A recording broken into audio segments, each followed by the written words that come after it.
Baik pemirsa, terima kasih kembali lagi bersama dengan saya Wilda Izzatul Yazida, masih ditemani dengan Kak Endang. Tadi sempat terputus obrolan kita mengenai Hambesker Balata yang kayak kayak seru sekali kedengaran seperti itu. Jadi kita akan lanjutkan saja bincang-bincangnya. Iya, ya.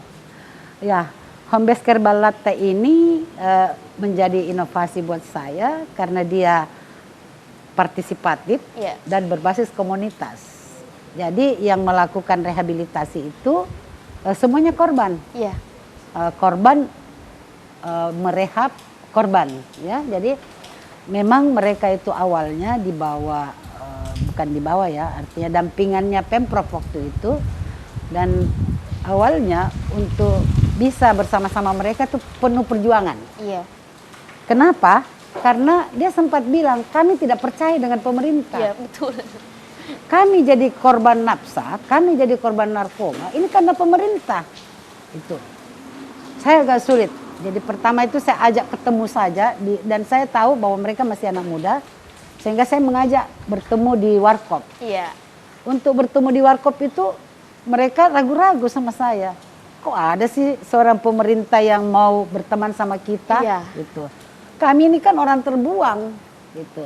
Jadi itu memang yang ada dalam pikiran mereka, ada dalam hati mereka, ada dalam rasa mereka bahwa mereka ini masyarakat terbuang. Bahkan di banyak pihak mengatakan ini sampah masyarakat. Yeah.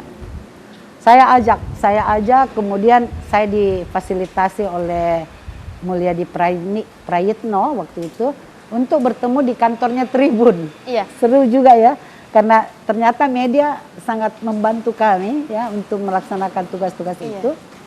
Dan kemudian saya bertemu. Pada saat bertemu itu saya hanya observasi, mendengarkan saja. Saya mendengar apa sih sebenarnya keluhannya mereka. Yeah. Apa sih arti pemerintah bagi masyarakat gitu. Saya mau tahu. Mengeluhlah mereka bahwa ternyata mereka ini sudah terpuruk, tambah terpuruk. Yeah. Karena bukan hanya bukan hanya rata-rata yang terpapar HIV itu sangat ekstrim penanganannya waktu itu.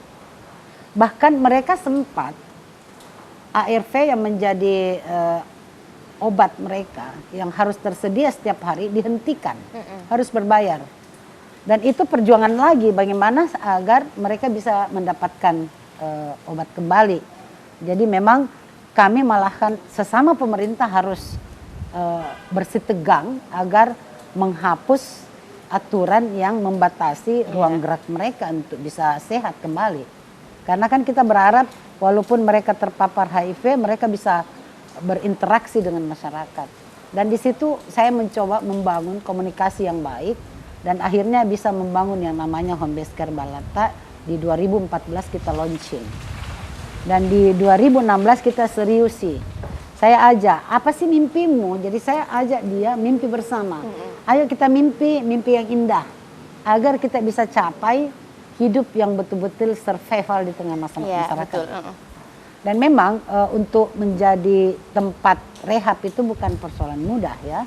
Karena pada saat itu mereka tidak punya tempat dan pemerintah kemudian menyiapkan tempat. Pemerintah provinsi ya dalam hal ini di bawah Biro Pembinaan Nafsa dan HIV/AIDS, kita siapkan tempat, kita siapkan peralatan, kita dukung mereka dengan keterampilan, dengan pengetahuan, bagaimana membuat proposal, bagaimana melatih mereka membuat data dan sebagainya. Dan yang akhirnya saat ini mereka sudah survive. Tadinya saya yang mendukung mereka, sekarang saya dibayar kalau ke sana. Jadi kalau saya jadi narasumber ya, sumber data buat mereka, mereka memberikan saya honor. Itu luar biasa. Artinya begini, mimpi yang mereka bangun bersama saya menjadi mandiri dan kuat, ini akhirnya terwujud. Akhirnya terwujud. Jadi memang satu inovasi tidak bisa dikatakan inovasi kalau kemudian saya saja yang terus melakukan upaya di sana. Ternyata mereka sendiri sekarang sudah mampu mandiri, sudah kuat, mampu bergaining kemana-mana, dan memang program prioritas yang mereka harus lakukan waktu itu adalah membangun jejaring, networking. Dan ternyata waktu itu juga banyak pihak swasta yang mengeluarkan CSR buat mereka. Mereka dipercaya untuk melakukan rehab, dan itu rehab model rehab model yang belum ada di Indonesia. Wah, jadi ceritanya itu yang hal pertama ya Iya. di Sulawesi Selatan. Jadi saya juga mengundang teman-teman media, terutama Net TV, untuk bisa berkenalan dengan teman-teman di Balata dan meliput apa yang mereka lakukan. Cuma harus mengikuti aturan protokol kesehatan, SOP yang mereka sudah buat. Ya prokes pasti, tetapi kan ada SOP yang mereka punyai di sana yang mungkin kalau kemudian bisa melanggar HAM itu tidak bisa. Iya. Jadi memang mereka kan masih banyak yang mengatakan itu tadi masih didiskriminasi ya sebagai orang-orang yang tidak ada artinya gitu.